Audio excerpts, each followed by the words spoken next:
Hi guys, I hope that you're having a fabulous day. Welcome back to my channel. Long time no see. My goodness, I feel like it's been ages since the last time that I filmed. But today I wanted to share my 2024 handbag wish list. Now I realize that it's a little bit late considering that we're already in February. I should have filmed it last month, but then I thought, you know what? Better late than never. So I hope that you guys enjoy it. If you do, make sure and give it a thumbs up. And without further ado, let's get the show on the road, shall we?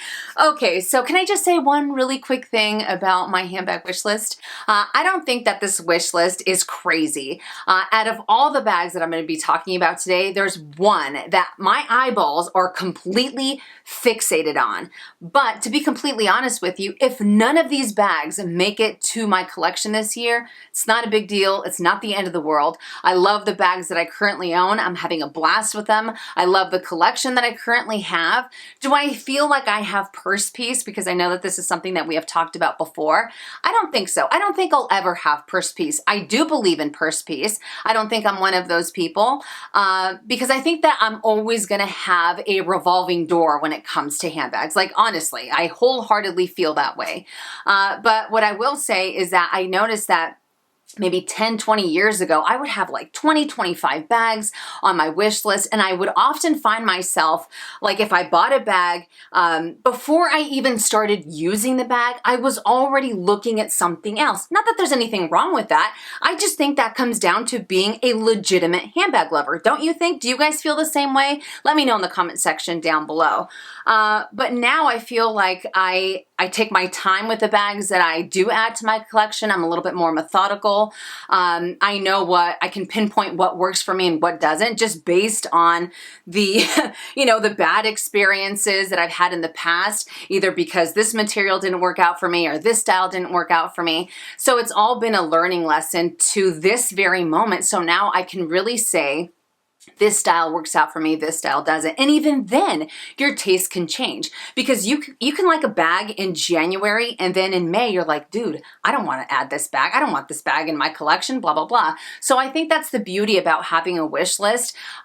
You can add and subtract as many times as you want without spending a dime, especially if you start getting information from different sources about the bag that you are thinking about getting, or if you go to the boutique and then you're like, yeah, I had an idea that this bag would work out and that it doesn't, blah, blah, blah. I don't know. I feel like I'm getting off subject, but I would love to know if you guys feel the same way, or if you have felt that your wish lists have really, either gotten a lot smaller as the years have gone by, or because you're a lot more methodical in what you add to your collection. Whatever the case may be, I would love to hear your guys' thoughts.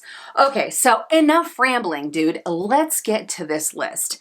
So as you guys heard me mention, there is one bag on here that my eyeballs are completely fixated on, and that is the Louis Vuitton Demi-Azur side trunk. Now, you guys know that the side trunk last year was one of my best purchases. It was also one of my most used bags, if not my most used bag last year. I absolutely love that handbag.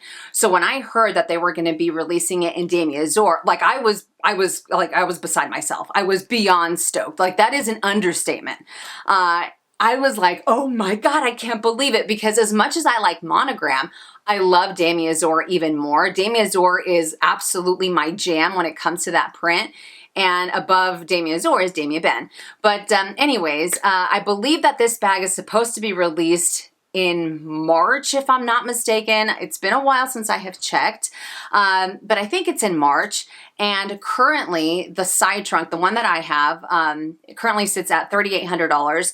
I know that they added a few more sizes, but I'm curious if they're going to increase the price when the Demi-Azur one comes out. As you guys can see in that little clip, the squares, some of the squares, the blue squares, look like they're a little bit raised over the canvas, which I think adds a little bit more depth, adds a little bit more character to the bag. So I am so excited for this handbag. As I mentioned, I don't know if they're going to be increasing the price. I haven't heard anything so far.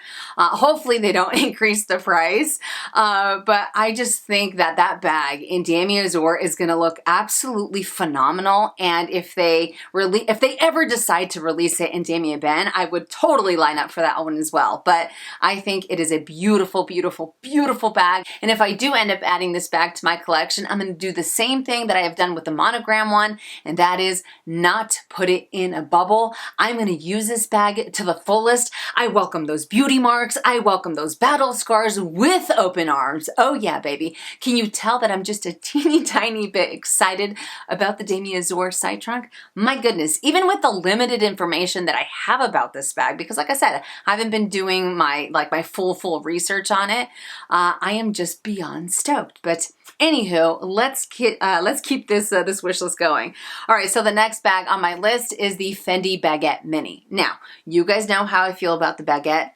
I think that the baguette is an incredible bag. I do have two classics in my collection, and I really love the classic size, but the mini one, I'm constantly I look at it out of the side of my eye. I'm just like, I don't know. I really like it. I've played with it multiple times at the boutique, and what I love about the most is that it's not like an itty bitty mini. It doesn't fit like a teeny little tic tac. It's not like I can only put a lipstick in there and that's it. No, like to me, it is a functional mini bag. I love that you have so much versatility because you can take off both straps, whether you wanted to use it crossbody on your shoulder, if you wanted to use it as a little hand carry bag, or if you wanted to use a completely different strap, you have that option. So I really like the versatility that it continues to have in the mini size, because oftentimes you find that the mini size of a classic size, they end up making it to where you can't remove the strap, or you have limited ways of being able to use it or incorporate it into your lifestyle. And this time I feel like it's just a smaller version of a fantastic bag, you know? So I really like that. Plus, when it comes to Fendi, whether you decide to go for it in fabric or you decide to go for it in leather, it's the same price, which is crazy because usually leather is more expensive when it comes to most fashion houses. And there is where I struggle, because I really love the fabric version. I think the fabric version, I mean, it's just classic Fendi. I think it's incredible. I think it's beautiful. But then the other part of me really likes the white leather one. You guys know how I feel about white bags, right? That's no surprise. The white leather one, I'm just like, ooh, that is so beautiful. They have black. I don't want black. And they also have this really gnarly pink, and they have fuchsia. The fuchsia's all right.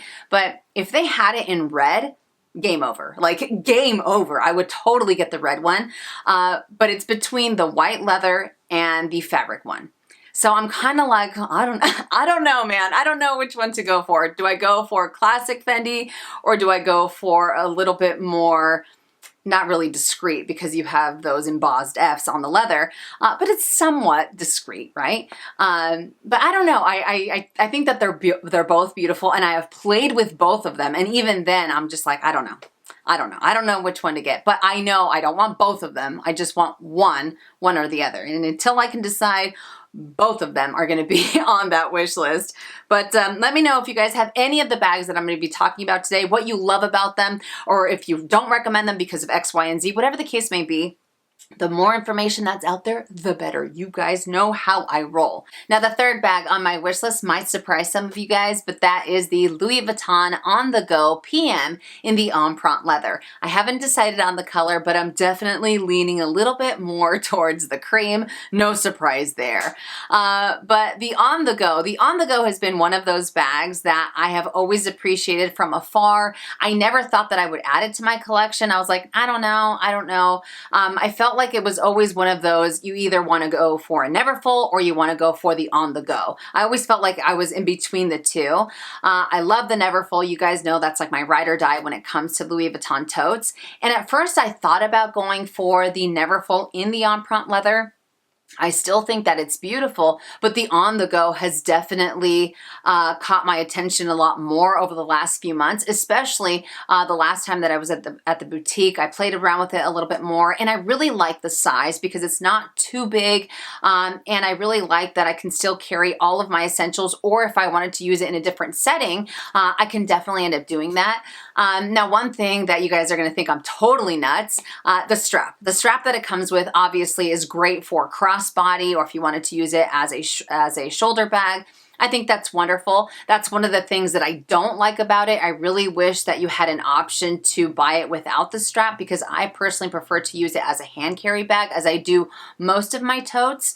But I still think that it is such a beautiful bag. The construction of it, I think, is wonderful. Wholeheartedly though, I really wish that it had the regular monogram instead of the giant monogram on the front side. I know that it has a regular monogram on the sides, but still, I think that it's so beautiful. At first I was like, oh, I definitely want to go for the MM, but after trying on the MM, I think it's a little too large for my frame.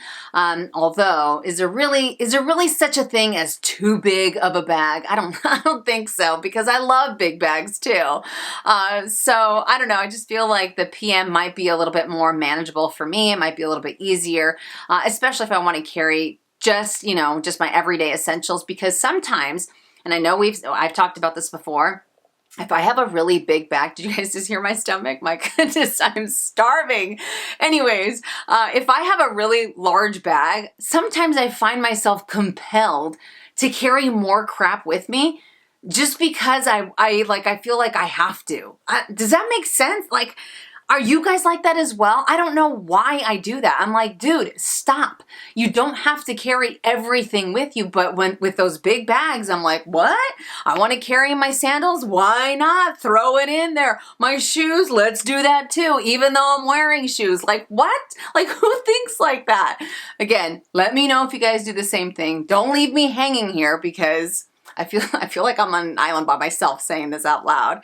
But yeah, so the PM I think is a great size, and I also think that it has a great price point. It's not like astronomical for being an all leather bag. So I have definitely found myself just kind of going back to the Louis Vuitton website, or going back into the boutique and trying it on again and again and again. And I'm like, ooh, I think this year might be the year for the on the go. I don't know. Now, the fourth bag on my wish list is the Louis Vuitton Vintage Papillon in the size 30. So I got a chance to play around with this bag when I was at the Fashion File pop-up in Carlsbad in December, and I fell absolutely head over heels in love with this bag. Now, I know that they have since revamped it. I'm not the biggest fan of the revamped version, and I'm not a big fan of the new model either, the one with the longer shoulder straps. I absolutely love this version. There's something about it. I think it looks very unique. It looks a little bit odd. It looks a little bit weird. There is definitely something about it. I got a chance to play around with the size 30, and I got a chance to play around with the size 26. The size 26 is okay. I think that it's a little too small for me. For some reason, it feels like it's a little bit cumbersome, or it's a little bit too odd to carry as a hand carry bag. I don't know why. Whereas the 30 to me felt like it was just right. It was perfect. I put all my stuff in there, and I honestly thought that all my stuff was going to gravitate towards the middle, and that definitely wasn't the case. Everything just stayed where it needed to stay. And I don't know, but I think that it is so beautiful. I know that they also have it in Damier Ebene, but for some reason in Damier Ebene, I'm not as crazy about it, even though I love that print a lot more.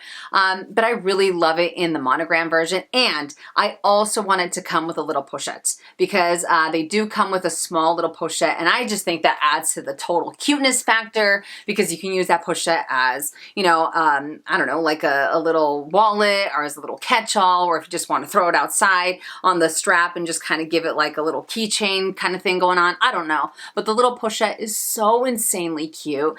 And I don't know, there's just something about this bag. I can't stop thinking about it. I find myself going on different websites. I'm like, ooh, Papillon 30. Like, I want to see it. I want to see it. Like, I look like a maniac when I'm sitting there just like, this bag looks so awesome. I sound like a lunatic. My God. I know that there are other fashion houses that have tried to mimic the same thing, and I just don't think that they can pull it off as well as Louis Vuitton has with this style. Whether you go for the new one or you go for the old one, it doesn't matter. But yeah, the old version for me, there's just, it's so, I don't know. There's just something about it where I'm like, yeah, this is so freaking cute. There's quite a few discontinued bags that I have really, started to kind of look at a lot more often. Not enough to put them on the wish list, but only time will tell what ends up happening. So that brings us to my fifth and final bag on this list, and that is a Chanel Mini in tweed. So for me to complete my ideal, my perfect Chanel collection,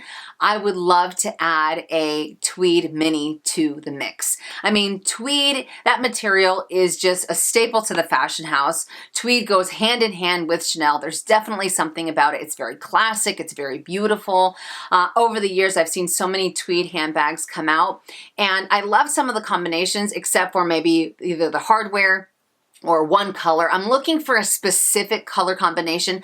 I don't know what that color combination is. All I can tell you is that when I see it, I'm gonna know that's it. That's the one. I've had a tweed Chanel handbag on my wish list for a few years now. I know some people have said that you have to be really careful with it because it's not as hard wearing as obviously some of their leathers and stuff like that. But even with all that said and done, it does not matter. It does not deter me from wanting to add it to my collection because that is the missing puzzle piece to my perfect, to my ideal Chanel collection. So yeah, a tweed piece would be like chef's kiss, you know? But oh, I can't wait. Every like season that they release new bags, I'm like, is this the year? Is this the year that I'm gonna find? Is this the season that I'm gonna find my perfect tweed? And so far nothing. The houndstooth one from like 3 years ago was pretty freaking close because you got black, white, and you got gold. Beautiful, right? Absolutely beautiful.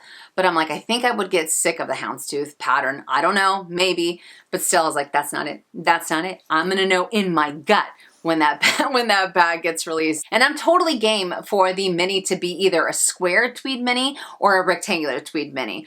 It doesn't matter to me. As long as it's the color combination that I want, I'm totally for it. Although it would be nice if they did release it in the square tweed, just because I don't have any square minis. I have rectangulars, so it would add a nice variety to my Chanel collection. But anyways, that does it for my handbag wish list. Did any of these bags surprise you? I don't think so. You guys know me pretty well, but I would love to know what bags are on your wish list for 2024. Let us know in the comment section down below. And as I said throughout this video, if you guys have any information on any of these bags, if you recommend it, if you don't recommend it, if there are things to look out for, whatever the case may be, let us know in the comment section down below. The more information that's out there, the better. But yeah, I hope that you guys enjoyed it. If you did, make sure and give it a thumbs up. If you haven't already and you'd like to, please subscribe to my YouTube channel, and I'll see you guys in my next one. And as always, make it a fabulous day or not. The choice is yours. Have a great day.